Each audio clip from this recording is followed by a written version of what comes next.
Agora são 7h59 e fazemos contato com o jurista ex-ministro da Justiça no governo Dilma Rousseff, Eugênio Aragão. Bom dia, Eugênio. Bom dia. Eugênio, na semana passada você fez um texto que circulou bastante nas redes sociais, também alcançou uma grande repercussão, a respeito dos procuradores da Força Tarefa da Lava Jato. E eu vou ler aqui um trecho apenas, queria que você falasse a respeito, inclusive da motivação mesmo para escrever o texto. Subiu-lhes a cabeça, perderam toda a capacidade de discernir entre o certo e o errado, entre o público e o privado, tamanha a prepotência que os cega. Não tem qualquer autocrítica, nem diante do desnudamento de sua vilania são capazes de um gesto de satisfação, de um pedido de desculpas e do reconhecimento do erro. Covardes escondem-se na formalidade que negaram aqueles que elegeram para seus inimigos. Queria que você falasse o que te motivou, Eugênio, a escrever o texto e também falasse desse contexto atual aí da Vaza Jato. Olha, eu vou lhe dizer, já há algum tempo me incomodo com a evolução do Ministério Público. Eu devo dizer que eu dediquei 30 anos da minha vida, querendo ou não, a essa instituição. Então, me parece que esse esforço de uma vida profissional merece que, nessas horas, a gente assuma posições claras, né? Não terei jogado fora 30 anos da minha vida, né, por uma quimera, né? Então eu preciso me posicionar. Esse pessoal, eles não têm um perfil definitivamente para membros do Ministério Público. Ministério Público, quem é do Ministério Público tem que ter equilíbrio. Equilíbrio significa não pré-julgar, não achar que ele está em condições de julgar pessoalmente quem quer que seja. O julgamento que a gente faz é um trabalho técnico, é um trabalho de verificar se determinados fatos podem se subsumir a uma hipótese jurídica. Não se trata de achar que fulano é canalha, que fulano é mala, que fulano é um meliante. Não é isso. Isso não é um trabalho de um promotor. Isso não é um trabalho de um procurador. O procurador, além de acusador, é fiscal da lei. Ele tem que garantir que aquele que está na sua alça de mira, né, que ele tenha todos os direitos que estão previstos na Constituição. Não é, vamos dizer, uma caça às bruxas a qualquer preço, como está sendo feito. E esse tom que essa turma utilizou de desqualificar a dor do presidente Lula mostra não só a desumanidade pessoal, mas a total ausência de perfil técnico e profissional desse pessoal, né? Para você levar, vamos dizer, o seu alvo a um julgamento que é, vamos dizer, fidagal, isso mostra que a pessoa que assim age não tem o equilíbrio necessário para a profissão. Vai escolher ser outra coisa, vai escolher ser boxeador, vai escolher ser lutador de lutas marciais, vai ser militar, vai ser qualquer outra coisa, mas não alguém que trabalha com uma coisa chamada justiça. Agora, Eugênio, no seu artigo você também diz o seguinte: quando aí estava, tentei discutir com vocês, mostrar erros em que estavam incidindo no discurso pequeno e pretensioso que pululava pelos computadores de serviço.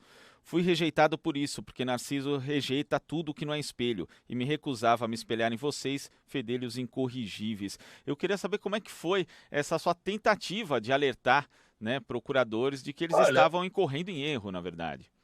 existia, hoje está mais esvaziada, mas existia uma rede interna chamada Rede Membros, né, que funcionava nos servidores da Procuradoria. Essa Rede Membros era, vamos dizer, era um espaço de todo tipo de maluco, de gritaria, né? As pessoas iam a essa rede principalmente para serem elogiadas, ou seja, traziam aquilo que achavam que era sua obra de heroísmo e queriam um aplauso, né? E às vezes o aplauso não vinha, aí o sujeito ficava histriônico e começava a bater boca com o outro. No meio dessa loucura toda, dessa rede interna dos procuradores, havia os juízos mais absurdos e completamente indecorosos, né? Como uma procuradora do Rio de Janeiro chamando o ministro Lewandowski de levando uísque, né? Chamando o ministro Joaquim Barbosa de joca sem ter nenhuma intimidade com ele, né? Esse tipo de coisa. E várias vezes eu me posicionei de assim, gente, o espaço virtual profissional ele se rege pelas mesmas regras do espaço real. O dever de urbanidade e decoro também existe dentro desse espaço, porque as pessoas começam a se acostumar a serem desbocadas nesse espaço virtual e depois levam isso para a vida real. E está aí, né? Aí é uma obra típica dessa loucura virtual no mundo real, que é a perseguição de Lula, né? As consequências que isso trouxe para o país, a completa quebra da indústria de engenharia civil, de construção naval, o país caiu de joelhos por causa dessa gente. E caiu por quê? Porque são os meninos, enfant gâté de seus papaizinhos, né, que acham que podem tudo. Né? Nunca levaram um puxão de orelha, pelo visto. Todo mundo batia palmas para eles sempre. Eles se acostumaram a ouvir de papai e de mamãe de que um dia eles seriam presidente da República e levaram isso a sério, né? Isso é um problema sério nessa rapaziada. É uma rapaziada que não tem equilíbrio, não tem autocrítica, não tem nenhum tipo de freio. E os órgãos institucionais, como o Conselho Nacional do Ministério Público e a Corregedoria, definitivamente não funcionam. Não funcionam por quê? O Conselho Nacional do Ministério Público, porque é eleito pela categoria, pela corporação. E o corregedor, coitado, ainda que não seja eleito, ele é indicado pelo Procurador-Geral da República, mas todo o seu trabalho depois é submetido a um Conselho Superior que sempre passa a mão na cabeça dos colegas. Eu passei por isso. Né? Eu era corregedor, levava os processos para o colegiado e normalmente era arquivado. Não acontecia nada. E não eram fatos quaisquer. Eu não sou do tipo de abrir procedimento para qualquer coisa, que do mesmo jeito que eu sou garantista fora da instituição, eu sou dentro também. Agora, esse pessoal, ele é ferrabras para a turma de fora e para a turma de dentro, eles são coniventes, eles são absolutamente negligentes na persecução. Né? Existe esse desequilíbrio. Todo mundo de fora não presta e lá dentro todo mundo é santo. Né? Os mesmos que são durões no discurso penalista, quando se trata do discurso disciplinar da rapaziada, eles são gente boa. Por quê? Porque dependem no voto dessa turma. Né? Eles dependem no voto dessa turma para voltarem ao Conselho Superior. É esse o grande problema deles. Né? Quer dizer, como tudo é eletivo lá dentro, quem quiser fazer carreira dentro da casa precisa fazer o que a turma quer ouvir. Bom, como eu não fiz isso nunca, né? No início, eu era uma pessoa até com um relativo ativo eleitoral e perdi esse ativo eleitoral porque eu ia à rede e dizia aquilo que eu pensava que não era aquilo que a corporação queria ouvir. Né? Não passava a mão na cabeça. E como conselheiro também não passei mão na cabeça de ninguém. Né? Isso gerou, claro, muito incômodo dessa rapaziada que não tem freios, que não quer ouvir ninguém puxando a orelha deles. Mas eles precisam de um corretivo. Precisamos ter órgãos disciplinares mais eficientes. Quantas reclamações disciplinares a defesa de Lula não fez no Ministério Público Federal e no Conselho Nacional do Ministério Público? Assim, dezenas. Teve alguma que foi considerada? Nenhuma. E hoje nós estamos vendo o que era esse processo atrás da ribalta, não é isso?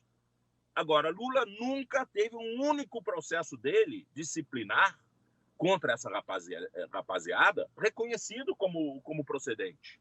Né? Sempre passar a mão na cabeça. E aí, estamos aí. É isso daí. Lula está preso hoje, dentro de um processo completamente viciado, né? Por um fato que definitivamente ele não cometeu. E nesse caso, quando a gente tem uma estrutura interna formada dessa forma, como você diz, né, Eugênio, essa perpetuação da lógica punitivista, pelo menos para o exterior, não, obviamente, para o interior, como você diz, ela permanece. E a gente ainda tem essa questão de que parece que todos os integrantes, ou quase todos, pertencem ao mesmo tipo de segmento socioeconômico. Também não é o caso da gente pensar em novas formas de admissão no Ministério Público e também nas carreiras de magistratura? Olha, eu já digo isso há algum tempo. Eu acho que você não pode aferir um sujeito, a aptidão de um sujeito, dentro de um processo de seleção que dura alguns dias, uma semana, em que você vai aferir basicamente conhecimentos jurídicos da pessoa. Não adianta, você precisa ter mais tempo para aferir se essa pessoa é apta ou não para o cargo. E isso se faz dentro das escolas superiores. O processo de seleção tem que incluir o curso de preparação, tá? O curso preparatório. Ou seja, nós precisamos fazer esse concurso ao longo de um determinado tempo, onde o sujeito é avaliado em todos os seus aspectos de personalidade, de capacidade de trabalhar em equipe, né? De ter o seu ego devidamente freado pelo seu superego. Né? Tudo isso tem que ser avaliado. Né? Porque não é brincadeira, não. Você bota um menininho desse daí com a matéria fresca na cabeça, que acabou de sair da faculdade, aliás, é o caso típico de Dallagnol, que não tinha nem tempo para entrar na carreira, ele entrou através de mandado de segurança para reduzir o tempo de prática jurídica dele, ou seja, Dallagnol não poderia ter passado naquele concurso, porque ele não tinha idade. Né? Aí você pega essa meninada, né, com matéria fresca, mas com zero, absolutamente nada de estabilidade emocional. Por quê? Porque são jovens demais. São jovens demais. Não tem aquilo que a gente chama de, vamos dizer, de equilíbrio que só se consegue ao longo da idade. Né? Isso é isso que acontece. Nós vemos meninos de 25 anos, 26 anos entrando na carreira.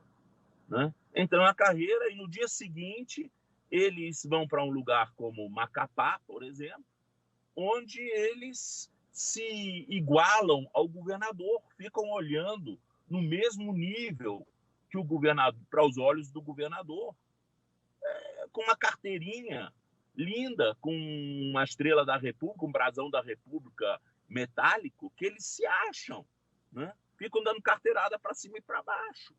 Né? E isso eu vi em aeroporto acontecendo, um colega que foi lá dar carteirada na zona alfandegada.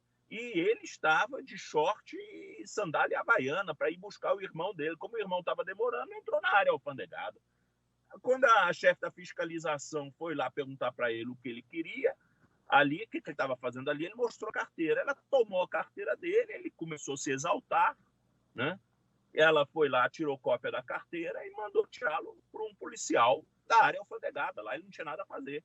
Quando ele voltou para o posto dele, que não era Salvador, era Araraquara, né, ele encontrou uma notificação da Receita de uma multa estrondosa por ter obstaculizado a fiscalização. Aí ele perdeu a cabeça, voltou para Salvador, deu outra carteirada, né, para obrigar a Polícia Federal a ir com ele e dar ordem de prisão na chefe da fiscalização. A polícia se recusou a fazê-lo. Sabe o que esse indivíduo fez? Representou contra os policiais e representou contra a fiscal. Né? Isso ajudado pela Associação Nacional dos Procuradores da República. Olha que situação. Né? Eles confundem tudo. E sabe o que o Conselho Nacional, o Conselho Superior fez? Passou a mão na cabeça, disse que ele estava defendendo suas prerrogativas funcionais. Sim, senhor. Quer dizer, o sujeito de calça, de short e sandália havaiana, no final de semana, indo buscar o irmão, estava defendendo as prerrogativas profissionais dele, funcionais dele, que ele deveria exercer em Arapiraca, lá em Alagoas. Isso só passa pela cabeça de uns conselheiros eleitos, né? Porque eles querem fazer bonito com os colegas e porque a demanda estava sendo apoiada por uma insana Associação Nacional dos Procuradores da República, dirigido por um oportunista, que era Alexandre Camanho. É isso. Isso é que se transformou o Ministério Público. Eu não devo me posicionar? Claro que eu tenho que me posicionar. Eugênio, bom dia. Ana Ama quem fala, tudo bem? Tudo bem. Eugênio, num outro trecho aqui da sua carta, você menciona que ainda é tempo de colocarem a mão na consciência, mostrarem sincero remorso e arrependimento, porque por aqui se faz e aqui se paga. Você acredita realmente que possa ter uma mudança de comportamento, um novo enredo daqui para frente, depois que essas mensagens foram aí reveladas pelo Intercept Brasil? Qual avaliação é possível fazer? Olha, se o parafuso disciplinar for apertado, tá, pode haver mudança. Agora, precisam os órgãos correcionais forçar um arrependimento dessa rapaziada, né? Tem que realmente não só forçar disciplinarmente a conduta deles, para que eles se corrijam, mas também tem que anular tudo que foi feito por essa rapaziada. Tudo. Para mim, essas mensagens revelam que a Lava Jato é uma operação que é nada mais que um simulacro corporativo, né? Infelizmente. Tá certo, Eugênio. Muito obrigado pela sua participação e até a próxima. Até a próxima. Conversamos aqui com o ex-ministro da Justiça do governo Dilma Rousseff, Eugênio Aragão.